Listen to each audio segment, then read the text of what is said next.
जिया मेरे लिए जिया मेरे लिए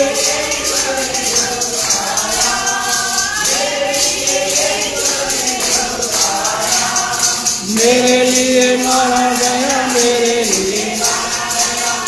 लिए मारा गया मेरे लिए गाड़ा फिर से होता मेरा है मसीह मेरे लिए फिर से होता मेरा है मसीह मैं मसीह का हूँ हम मसीह के हैं सोचे सोचे मैं ना सोचे सोचे मैं बोलो बोलो मसीहा की जय जय बोलो बोलो मसीह की जय जय जय।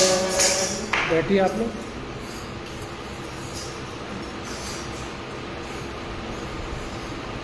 आज का जो टॉपिक है, पहले तो ये बताइए खुदावंद में खुश हैं आप लोग सब? यस, अच्छी बात है, खुश होना चाहिए, ये तो ज़िंदगी है, चलता रहता है। तो आज का टॉपिक है आशा और निराशा, इसलिए मैंने पूरा क्लियर कर लिया कि आप लोग खुश हैं नहीं खुश हैं। और इसका मुख्य पद मिलेगा आपको भजन संहिता 62 पद 1, जिसको मिल जाए पढ़िए जोर से। भजन संहिता 62 पद 1। सचमुच मैं चुपचाप होकर परमेश्वर की ओर मन लगाए हूँ। बैठिए, आइए दुआ मांगे। खुदावन आपका शुक्रिया अदा करते हैं आज के इस वक्त के लिए कि ये वक्त है कि हम आपके कलाम पर मनन करने जा रहे हैं। हमारी आप अगुवाई करना खुदावन, हमें ज्ञान बुद्धि समझ देना। खुदावन यीशु मसीह के नाम से मांगते हैं, आमीन। हर इंसान की ज़िंदगी में दो चीज़ें आती हैं, चाहे वो धर्मी हो चाहे ना धर्मी नहीं हो, चाहे मसीह हो चाहे मसीह ना हो। एक आशा और एक निराशा। कितना बड़ा कोई धर्मी होगा उसके जीवन में दोनों बातें आएंगी। वो क्या होता है कि कोई काम हम कर रहे हैं और काम में वक्त लग रहा है, नहीं हो पा रहा, तो सबसे पहले एक शब्द आता है निराशा। एकदम हम उसको कैच कर लेते हैं। भाई स्वाभाविक बात है, आप 3 साल से 4 साल से कोई काम कर रहे हैं, आपका काम सफल नहीं हो रहा, तो बात बनेगी ना निराशा। लेकिन मैं मसीहों की बात कर रहा हूँ, ये तो दुनिया की बात करी थी मैंने। मसीहों के जीवन के अंदर निराशा शब्द का कोई भी रोल नहीं है, बिल्कुल रोल नहीं है। हर मसीह के जीवन के अंदर निराशा शब्द बिल्कुल नहीं है और आना भी नहीं चाहिए। बाइबल से उदाहरण देखेंगे हम। कई लोग तो थोड़े समय में काम करते हैं लेकिन निराश होते हैं। आज हम बाइबल से देखते हैं नूह के बारे में। उत्पत्ति में आ जाइए, आप लोग उत्पत्ति में आ जाइए और उत्पत्ति का 6 अध्याय निकाल कर रखिए, बाकी तो मैं बता रहा हूँ आपको, ठीक है। खुदा ने दुनिया को बनाया, इंसान बनाए अपनी समानता में, अपने स्वरूप में। इंसान क्या हो गए? बिगड़ गए। अब मैं 6ठे अध्याय में आ गया हूँ। इंसान बिगड़ गए। इंसान, खुदा ने ऊपर से देखा तो क्या देखता है कि सारे के सारे इंसान बिगड़े हुए हैं, मैं इनको नाश कर दूंगा, क्योंकि ये जो सोचते हैं वो बुरा ही सोचते हैं। लेकिन खुदा के नज़रों में नूह धर्मी था। अब ध्यान सुनिए, पूरी दुनिया में पता नहीं कितने लोग थे, हमें नहीं पता उस समय कितने लोग थे, लाखों थे, करोड़ों थे, कितने थे, चलिए हम एक तरह से मान लेते लाख लोग होंगे।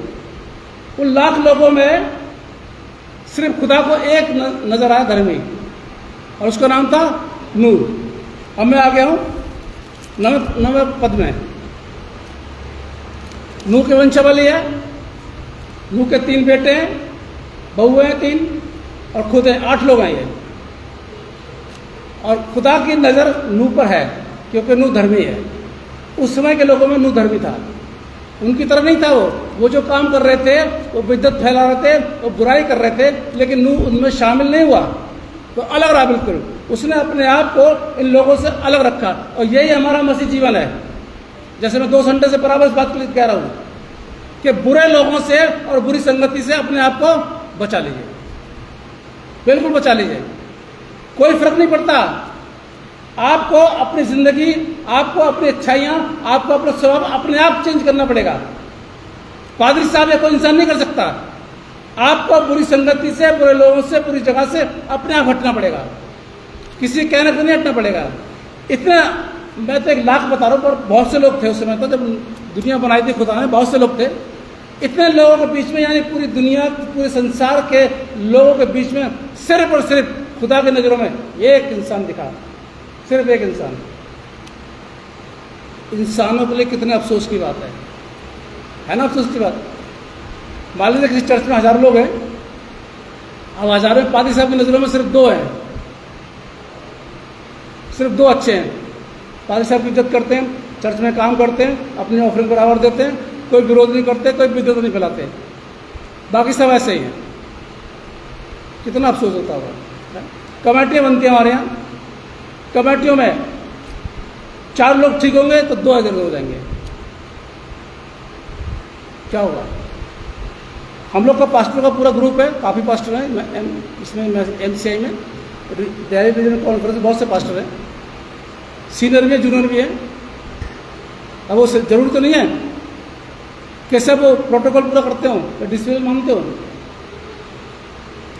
आपने तो सिर्फ यहाँ पे एक ही पादरी को देखा है, औरों को देखा ही नहीं है, तो जजमेंट कैसे करेंगे। फिर भी जो हमारे सीनियर हैं बिशप या डिस, उनकी नज़र उस पादरी पर रहती है जो डिसिप्लिन फॉलो करता है, जो अपना काम ईमानदारी से करता है, चाहे वो छोटा पादरी हो, चाहे बड़ा पादरी हो, चाहे वो छोटी जगह में रखा गया हो, चाहे बड़ी जगह में रखा गया हो, लेकिन इनकी नज़र उस पर होती है और काम का प्रेशर भी उसी पर होता है, सुन लीजिए ध्यान से, और डिसिप्लिन भी उसी के ऊपर लागू होता है। बिना छुट्टी के जा नहीं सकते, बिना कुछ करे जा नहीं सकते।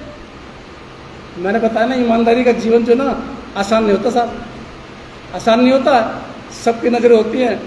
आप जरा सा धागा इधर कर दीजिए, अरे अरे आप तो बड़े धर्मी हो, आपने ऐसा कर दिया। एक भाई को मैंने दुआ का मौका दिया था, दिल्ली में थे वो, तो मैं ऐसे बुला लेता हूँ किसी किसी को दुआ के लिए, तो आमीन करना भूल गए लास्ट में। कोई बहुत बड़ी बात नहीं है, कोई बहुत बड़ी चीज़ नहीं होती है। भाई हमने, आप उसने नहीं कहा था हम कर लें, ठीक है। उसने बोला ये दुआ मैं खुदा यीशु मसीह के नाम से मांगता हूँ, बस इतना बोल के वो हट गया। लोगों ने पकड़ लिया, अरे अरे आपने दुआ को बेकार कर दिया, ये तो आमीन बोलना चाहिए था आपको। अरे बहुत देर से बेचारे को पकड़ लिया 4-5 लोगों ने। क्यों पकड़ा वो बता दूं, क्योंकि लोग उसे पसंद नहीं करते थे। वो ईमानदार था, वो चर्च के प्रति वफादार था, वो पादरी के प्रति वफादार था, वो अपनी ऑफरिंग दे रहा, चर्च फंड बिल्कुल नियम से दे रहा, बिना मांगे जो कुछ करता था, बिना कहे चर्च में आता था, सब कुछ सही काम करता था बिल्कुल। लोग उससे थोड़ा सा हो गए, कभी पैसे की हेराफेरी नहीं करी, कभी कभी ऑफरिंग भी गिनता था, बिल्कुल सही गिनता था, सब कुछ सही तरीके रहा। उसकी बात पकड़ ली, आ गए और ये कमेटी में बात रख दी। और जानते क्या बोले, पादरी साहब का लाडला, ये शब्द इस्तेमाल किया गया, पादरी साहब के लाडले ने आमीन नहीं बोला। और जिसने बोला था, मैंने कहा भाई आपने बोला आमीन, मैंने अगले संडे मैं याच की प्रार्थना मैं करूंगा और मैं आमीन नहीं बोलूंगा। बोलिए मैंने क्या गलती, आमीन तो नहीं बोला, नहीं बोला गया होगा, हो सकता है हो जाता है कभी कभी, बहुत सी चीज़ें हमसे भी हो जाती है। आप भी कोई दुआ करते हैं तो बहुत शब्द हट जाते हैं, है ना, भूल जाते हैं, तो क्या करें। ऐसा आदमी जो ईमानदारी से अपना काम कर रहा है, उसके ऊपर उंगलियां उठती हैं। अब वो क्या करे, क्या निराश हो जाए, परेशान हो जाए? नहीं, अपना संघर्ष, अपनी बात, अपना काम करता रहे। पिछली बार थोड़ा सा मैंने और भी बोला था आपसे। अब देखते हैं नूह के लिए, यानी इतने लोगों के बीच में खुदा की नजरों में सिर्फ एक ही शक्ति दिखाई कि नूह। अब नूह से क्या बोलता है खुदा, मैंने बता दिया टोटल 8 हैं, 3 बेटे, 3 बहुएं, 6 और 2 हस्बैंड वाइफ, 8। अब खुदा नूह से क्या बताता है, आगे आ जाएगी साहब, इसमें जरा मैं आ गया हूँ 13 पद में, 6 के 13 में आ गया हूँ। तब परमेश्वर ने नूह से कहा, सब प्राणियों का अंत करने का प्रश्न मेरे सामने आ गया है, क्योंकि उनके कारण पृथ्वी उपद्रव से भर गई है, इसलिए मैं उनको पृथ्वी समेत पृथ्वी समेत यानी जमीन के साथ सिर्फ इंसानों को नष्ट नहीं करना था, जमीन को भी नष्ट करना था। जमीन के साथ में इनको सबको नष्ट कर दूंगा। इसलिए मैं कहता हूँ बाइबल बड़े ध्यान से पढ़ा करिए, बड़ी बातें होती है इसके अंदर। इसलिए 14 पद में आ गया, इसलिए तू गोपेर की लकड़ी का एक जहाज बना। देखिए कितने काम बताए नूह को, आप देखते रहिए, बोलता रहूंगा मैं। नूह को कितने काम बताए, गोपेर की लकड़ी पहला। अब उसने गोपेर की लकड़ी ढूंढी होगी, गोपेर की, स्पेशली बोला खुदा ने गोपेर की लकड़ी होनी चाहिए। मैंने देखी नहीं आज तक, मुझे नहीं पता, लेकिन हाँ बाइबल लिखा हुआ गोपेर की लकड़ी से जहाज बना, और उसकी लंबाई चौड़ाई लिखी है इसके अंदर। उसमें कुठारियां बनाना और भीतर बाहर उस पर राल लगाना। राल समझते हैं, राल समझते हैं, चिपकने वाली होती है, जैसे आजकल फेविक्विक वगैरह चली ना, ऐसे चिपकने वाली होती थी पहले राल, तो बनती थी स्पेशली, उसको कूले में लगा दो तो पानी वानी नहीं जाता, कहीं पर चिपक जाती थी वो। राल लगाना इस ढंग से, और उसको बनाना। जहाज की लंबाई 300 हाथ, चौड़ाई 50 हाथ और ऊंचाई 30 हाथ की हो। कितना काम बताया जा रहा है, नाप, खुदा नाप बता रहा है उसको आगे। जहाज में एक खिड़की बनाना और उसके एक हाथ ऊपर से उसकी छत बनाना, देख लीजिए साहब। और जहाज को एक द्वार पर रखना, और जहाज को 3 मंजिला बनाना, यानी 3 फ्लोर बनाना जहाज के। लिखा पहला, दूसरा, तीसरा। कितना काम था। गोपेर की लकड़ी ढूंढनी, 3 हिस्से बनाने, खिड़की बनानी है, लार से चिपकाना है। बनाने वाला कौन था, नूह। हो सकता है उसका परिवार लग गया हो साथ में, ऐसी बात नहीं। उसके बाद क्या लिखा हुआ है आगे, और सुन मैं आप पृथ्वी पर जल प्रलय करके सब प्राणियों को जिनमें जीवन का प्राण है आकाश के नीचे, और सबको मैं नष्ट, आगे लिखा, सबको नष्ट कर दूंगा। नूह ने खुदा की आज्ञा के अनुसार किया। अब मेरा आपके पास आ जाए, चर्च से कोई काम बता दिए पादरी साहब ने, सबसे पहला शब्द क्या आता है जिसको नहीं करना होता है, टाइम नहीं है। सीधी बात है, टाइम नहीं है। अब नूह ने जहाज कोई 10 दिन में 15 दिन में नहीं बनाया, सुन लीजिए ध्यान से। नूह ने यह जहाज 10 और 15 दिन में नहीं बनाया, बल्कि नूह ने यह जहाज 100 साल, 100 साल, 2 महीने और 17 दिन, अभी लिखो, दिखाऊंगा बाइबल में दिखाऊंगा, इतने में बनाया। नूह ने जब ये जहाज बनाना शुरू किया था तो 500 साल का था, पढ़ लीजिए इसको भी। नूह की आयु 500 साल की थी, ये आपको मिल जाएगा 5 के 32 पद में। उत्पत्ति 5:32 में नूह की आयु 500 साल की थी। और जब जहाज बनाना शुरू किया तो बनाते बनाते जब जहाज बना तो उसकी आयु कितनी होगी, आ रही है इसमें जरा 7 के 11 पद में, 7 के 11 पद पढ़िए भाई।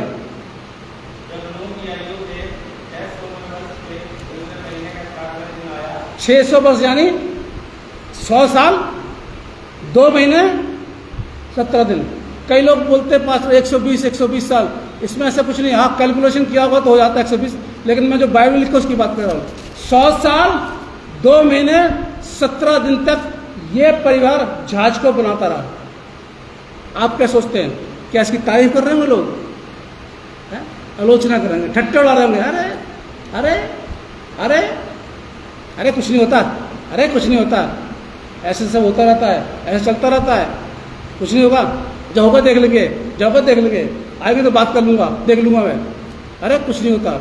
लेकिन नूह उनकी बातों पर गौर नहीं कर रहा था, वो अपना काम कर रहा था, क्योंकि उस काम को खुदा ने बोला था करने के लिए। पिछली बार बता रहा था ना, नवाया काम को बोला था करने के लिए। ये बराबर 100 साल, 2 महीने 17 दिन तक काम करता रहा। और भी काम बताए थे, ये शुद्ध और अशुद्ध पशुओं को लाना, जोड़े जोड़े करके लाना, ये सब बताया था। अब बेचारे ने ढूंढोंगे, देख लीजिए आप, ढूंढोंगे, ढूंढ के लाया होगा, कितना काम पड़ गया होगा, 8 लोगों पर कितना काम पड़ गया होगा। भाई लेडीज को छोड़ के 3 थे पुरुष, है ना, लेडीज चलो खाना बनाते होंगे। और फिर बाइबल बताई, खुदा कह रहा खाने का भी इंतजाम तुझे करना होगा, जहाज में खाने का भी रखना होगा। कितना काम था, इतना बड़ा जहाज बनाना, खाने का इंतजाम करना और पशु पक्षियों को लेकर के आना जो शुद्ध थे, शुद्ध भी और अशुद्ध भी, और जोड़े के हिसाब से लेके आना और लोगों की आलोचना सुनना। अरे भाई साहब, मेरा होते नाश हो जाते। मेरे साथ एक लड़का पढ़ता था, मैं दोनों 6th में गए थे। मैं पास होता गया, वो फेल होता गया। कई लोगों ने बोला छोड़ते रहने, पढ़ाई छोड़ देते, नहीं कर पाए तो फेल हो रहा है। बोला मोहरत के साथ जाके पहुंचूंगा मैं, कुछ भी हो जाए। मैं जब 9th में आ गया, देखिए 6th से शुरू किया था, मैं जब 9th में आ गया तब उसने 6th क्लास पास करी। कितने साल हो गए थे, लेकिन उसने पीछा नहीं छोड़ा।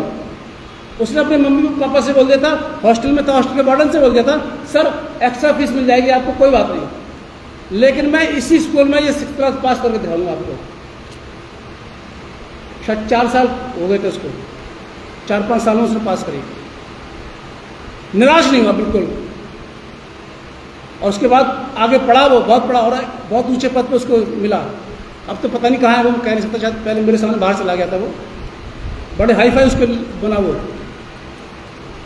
और उससे मैंने सीखा था, मेरे रूम में रहता था वो, मैंने सीखा था उससे। मैंने कहा था भाई कुछ भी हो जेम्स, तेरे में हिम्मत बहुत है, अगर तेरी जगह मैं होता तो 1 आध साल में हट जाता, छोड़ देता पढ़ाई। उसने कहा मॉरिस, हमारे जीवन के अंदर कभी निराश नहीं होना चाहिए, उम्मीद रखनी चाहिए हमेशा। अरे कभी तो दरवाजा खुलेगा, कभी तो खुलेगा दरवाजा। और देख लीजिए आप, जहाज बनाया, बारिश आई, 100 साल 17 महीने 2 महीने 17 दिन, लेकिन खुदा ने जो बोला था वो पूरा हुआ। यहां भी मुझे उम्मीद है। मैं पिछली बार बोल रहा था कि मैं चला जाऊँ, मन नहीं लगता, वो बात अलग है, वो मेरा मैटर अलग है। वो तो मैं अपनी मर्जी से जा भी नहीं सकता, मैं आज हिल भी नहीं सकता बिल्कुल, जब तक वो नहीं बोलेंगे मेरे से। वो तो मेरी अपनी विचारधारा, उनकी थोड़ी ना कोई। उन्होंने तो मुझसे बोल दिया भाई यहाँ पर काम करिए, क्या परेशानी है आपको, परेशानी हमें बताइए, हम सॉल्व करेंगे आपकी परेशानी, आप काम करिए।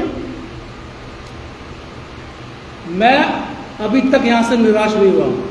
अब सुनिए ध्यान से मेरी बात, 1950 से हमारे अंडर में ये सब जानते हैं। पहले कोई रिकॉर्ड ही नहीं है यहाँ पे, कुछ भी तो रिकॉर्ड मैंने लाए यहाँ से निकाल के। रेजिडेंट पास्टर यानी यहाँ का लोकल रहने वाला पास्टर आपको 60 साल के 64 साल के बाद मिला है। कोई रहा है यहाँ पर मेरी तरह, कोई रहा है? पानीपत से आ रहे नहीं आ रहे। 2014 में आपको 64 साल के बाद यहाँ पर रेगुलर पास्टर मिला है। बहुत से लोग तो निराश होकर चले गए, छोड़ दिया। बहुत से लोग आए थे, अरे कुछ नहीं हो रहा, गंदगी पड़ जाती है, यहाँ तो बहुत गंदा रहता है, बदबू आती रहती है, छोड़कर चले गए। जब 64 साल में यहाँ पर कोई कुछ काम हो सकता है तो ध्यान रखिए, यहाँ पर भी उद्धार होगा। कभी ना कभी ये जगह चमकेगी। मुझसे बोला कई लोगों ने दिल्ली में, भाई साहब पैसे की जरूरत पड़ा बता देना हमारे को, कोई टेंशन नहीं है पैसे की, बिल्कुल बोल दिया उन्होंने। जो लोग यहाँ पे देख के कहते आप चिंता मत करिए, आप ऑर्डर लीजिए। हमारी भी गलती हो गई थोड़ा, उसके पास हमने लेटर भी नहीं लिखा, एक ही लिखा था बस हम लोगों ने। मैं आज तक निराश नहीं हुआ यहाँ पर। हाँ वो है तो थोड़ा बहुत दिक्कतें हो जाती है उसकी वजह से। आज फिर कह रहा हूं मैं, जब 64 साल में आपको रेगुलर पास्टर मिल सकता है तो यहाँ का हाल देखना पड़ा। निराश मत होना, उम्मीद रखना। 100 साल 2 महीने 17 दिन तक नूह निराश नहीं हुआ, खुदा काम करता रहा। ये भी खुदा काम है, मेरे द्वारा नहीं, कोई और पादरी करेगा। ऐसी बात नहीं कि मैं जिंदगी भर यहाँ पर रहूँगा, कोई और आएगा, लेकिन होगा, यहाँ पर होगा। यहाँ की गंदगी सब साफ हो गई। अभी तो पत्थर भी उन्होंने यहाँ के मुझे लगे थे, ब्रिटिश गवर्नमेंट ने जो पत्थर लगाए वो देखने मुझे, उसमें सब डेट वगैरह लिखी हुई है। नूह निराश नहीं हुआ, मैं और आप कभी निराश ना। काम करिए, आप बिजनेस कर रहे करिए, आप पढ़ाई करिए, आपके बच्चे आगे बढ़ रहे, बढ़ाइए, निराश मत होइए, क्योंकि मसीह के जीवन के अंदर निराशा शब्द नहीं होना चाहिए। अगर हम निराश हो जाते हैं किसी भी चीज़ के लिए तो क्या होता है? खुदा को दुख होता है। अरे मैं तो इसके लिए इतना प्लान किया था। अगर मूसा निराश हो जाता, और सॉरी नूह, तो खुदा ने क्या बोला था? मैं इस दुनिया को नष्ट करूंगा लेकिन तुझे तेरे परिवार को बचाऊंगा। लोगों की आलोचना सुन के वो निराश हो जाता तो क्या होता? टाइम लगता है आगे। खुदा तो अपना काम कर रहा था, नूह से नहीं कर रहा था, किसी और से करा रहा था। ये बहुत बड़ी एक ऊंची बात है नूह के जीवन के लिए। इतने सालों तक नूह ने आलोचना सुनी, विरोध सहा। आप क्या सोचते हो? दोस्त होंगे उसके? हो सकता है उसके घर वाले भी, बेटे या बहू ने भी कुछ कह जा रहे, पापा कहाँ, इतना टाइम लग गया, अभी तक हुआ नहीं है, इतना काम बता दिया। लेकिन नूह अपनी जगह से बिल्कुल नहीं लाई। यह विश्वास, स्ट्रॉन्ग विश्वास इसको बोलते हैं। खुदा की बात को मानना। खुदा ने बोला तू ऐसा करेगा, ऐसा होगा, बिल्कुल ऐसा होगा।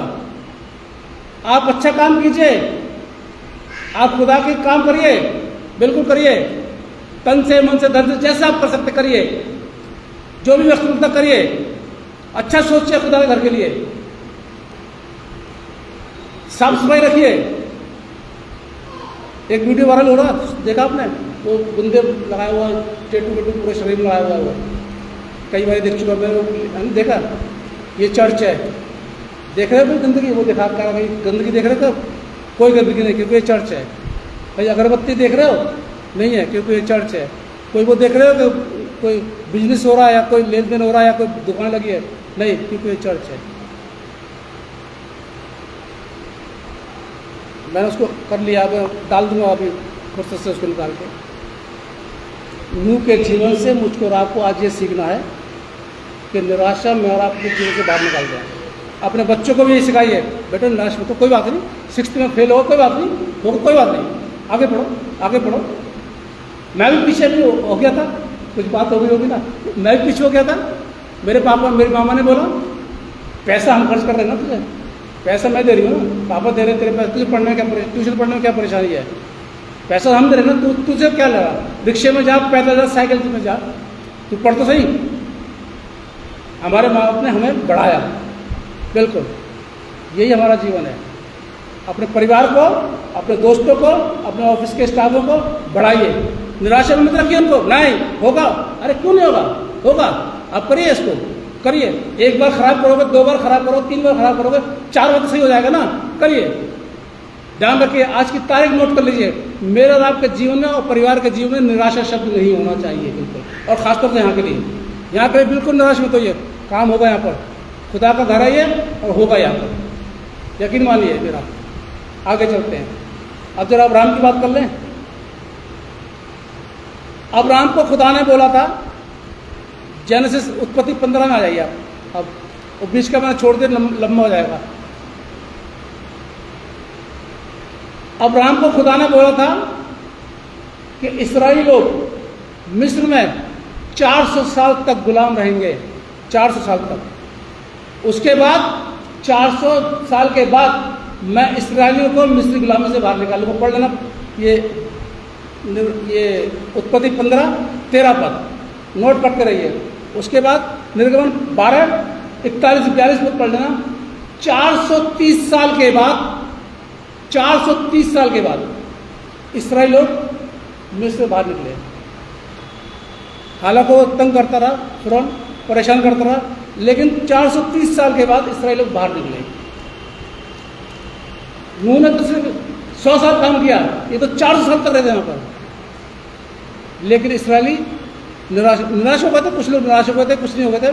खुदा ने इंतजाम किया, भेजा, फिर मूसा को भेजा, हारून को भेजा, जाओ भाई निकाल के लाओ, क्योंकि खुदा अपने लोगों की मदद करवाता है। खुदा अपने लोगों को छोड़ता नहीं है। आज यकीन मान लीजिए, आप कितने भी परेशान क्यों न हो जाए, आप कितने भी तंगार में क्यों न हो जाए, लेकिन ध्यान रखिए, खुदा आपको कभी नहीं छोड़ेगा, बिल्कुल नहीं छोड़ेगा। जब 400 साल तक उनको नहीं छोड़ा और 430 साल के बाद उनको बाहर निकाला, तो मेरा क्या है? और जंगल में घुमा के 40 दिनों रात तक उनको कनान पहुंचा दिया। क्योंकि खुदा का वादा था अब्राहम से, मैं तेरे पूर्वजों को वहां पे मिस्री गुलामी में तंग करेंगे वो लोग, लेकिन उनको बाहर निकालूंगा। उत्पत्ति 15-13 में खुदा ने बोला था, और निर्गमन 12-41-42 में बाहर निकले थे वो लोग।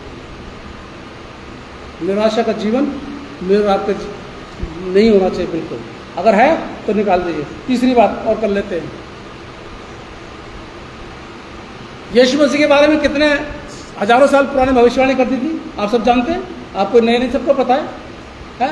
यशायाह में देख लीजिए, यिर्मयाह में कितने भविष्यवाणी करी थी, आएंगे, आएगा, बेटा आएगा, बेटा आएगा, उद्धारकर्ता आएगा, उद्धारकर्ता आएगा, नहीं आए। 10 साल हो गए नहीं आए, 20 साल हो गए नहीं आए, 100 साल हो गए नहीं आए, हजारों साल के बाद आए, लेकिन आए और लोगों ने आशा नहीं छोड़ी। पढ़ लीजिए, पढ़ाता हूँ मैं आपको। लूका 2 निकालिए साहब, लूका 2 निकालिए।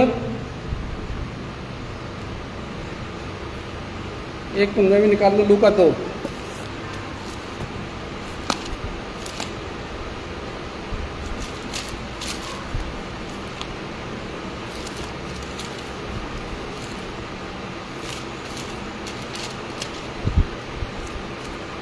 जरा 25 में पढ़िए सब कोई भी, लूका 2:25।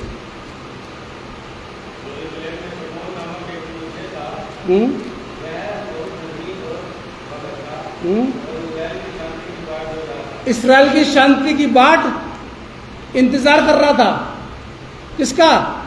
उस बालक का, उद्धारकर्ता का इंतजार कर रहा था कि वो आएगा, क्योंकि भविष्यवाणी हो गई उसके बारे में, वो आएगा। और आया तो उसने उसको गोद में लेके बरकत दी। ये भी इंसान था।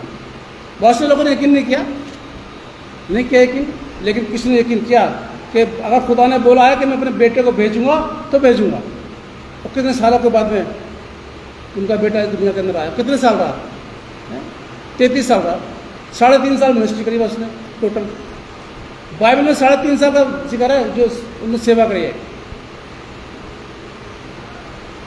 कितने साल? हम कितने रिटायरमेंट होते हैं? 30-35 साल तो हमारे को ही गए। वो 3.5 साल में उसने पूरी दुनिया में तहलका मचा दिया है। मुझे 11 साल हो गए, मैं करना, मैं तहलका नहीं मचा पाया। सीधी सी बात है, बिल्कुल पक्की बात है। और क्या सीधी बात है, देख लीजिए, क्योंकि वो खुदा का बेटा है, खुदा का बेटा है। खुदा ने उसके बारे में बोला था कि भेजूंगा, और वो आया और उसने अपना काम किया। यूहन्ना 1:14 जो पढ़ा गया कि वचन देहधारी हुआ। पढ़ दीजिए भाई जरा इसको, यूहन्ना 1:14। जी जी जी जी, जैसे पिता की वचन देहधारी हुआ, यानी आया। खुदा ने जो बोला था वो पूरा किया। इसलिए मेरा अजीजों, एक बार फिर आप लोगों से बोल रहा हूँ, रोमियो 5-6 पढ़ेंगे तो उसमें लिखा हुआ है कि ये कोई बात नहीं, कोई धर्मी इंसान मरे है, अधर्मियों के लिए तो धर्मी मरे। जान भी दी उसने, कुर्बानी भी दी, जो कुछ लिखा गया था उसके बारे में पूरा किया। फिर से मैं रिपीट करा रहा हूँ, अगर इससे पहले आपका जीवन निराशा में है तो आप छोड़ दीजिए। निराशा शब्द अपने घर से बाहर निकाल दीजिए, निराशा शब्द अपनी ज़िंदगी से बाहर निकाल दीजिए। वक्त लगता है अच्छे काम में करने के लिए, पक्का काम करने के लिए वक्त लगता है। हाल नहीं हो जाता कोई काम, एकदम नहीं आता है, समय लगता है। और जो ये महिलाएं चर्च इनमें तो वाकई में समय लगता है कि वो डिसिप्लिन चलते हैं। एक मीटिंग करेंगे, फिर दूसरी करेंगे, फिर वहाँ से परमिशन लेंगे, फिर वहाँ से लेंगे, फिर गृह मंत्रालय से लेंगे, सब तरह से करते हैं। इसमें वक्त लग जाता है। इतनी जल्दी हमारा नहीं होता काम कोई भी, क्या है और वो फाड़ा लिया और खोदना शुरू कर दिया, वो नहीं होता है। प्रोटोकॉल होता है। अच्छे काम को करने के लिए वक्त लगता है, लेकिन निराश मत होइए। आप अपने जीवन के कोई अच्छा काम कर रहे हैं, अपने परिवार के लिए करिए, निराश मत होइए।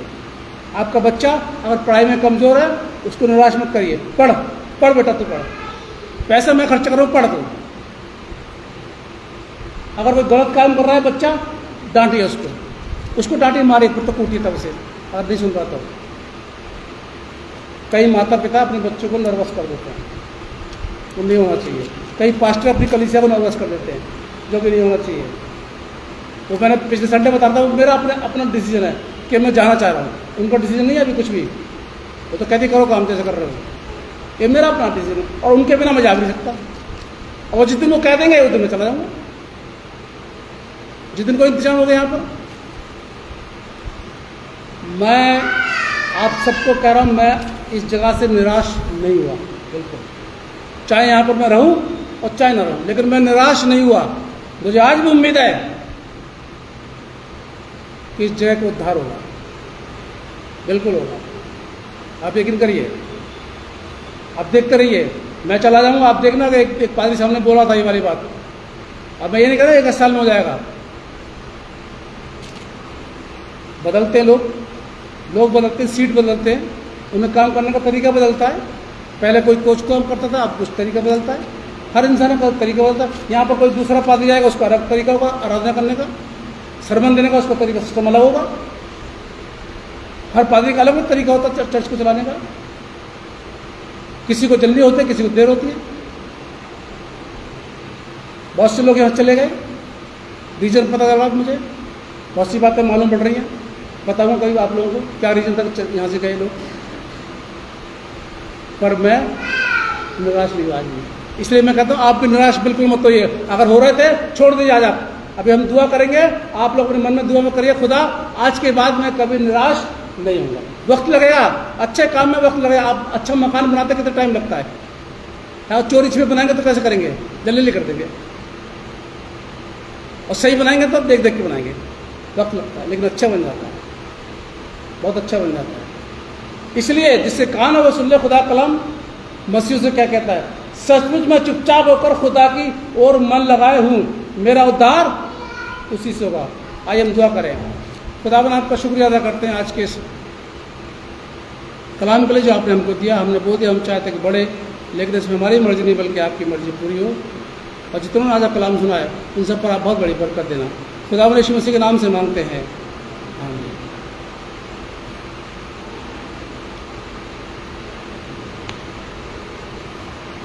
आराधना के अंत में गीत गाएंगे। गीत का नंबर है 585। कुछ एक बात हुई है तो वो मैं आपको बता दूंगा, ठीक है। कुछ ऑर्डर वहाँ से जो आए मेरे पास जो करने का, तो मैं फिर मैं आपसे बात करूँगा, अभी नहीं, ठीक है। आपसे और मिस्टर कुलदीप से करूँगा बात में। 585 585 गीत नंबर।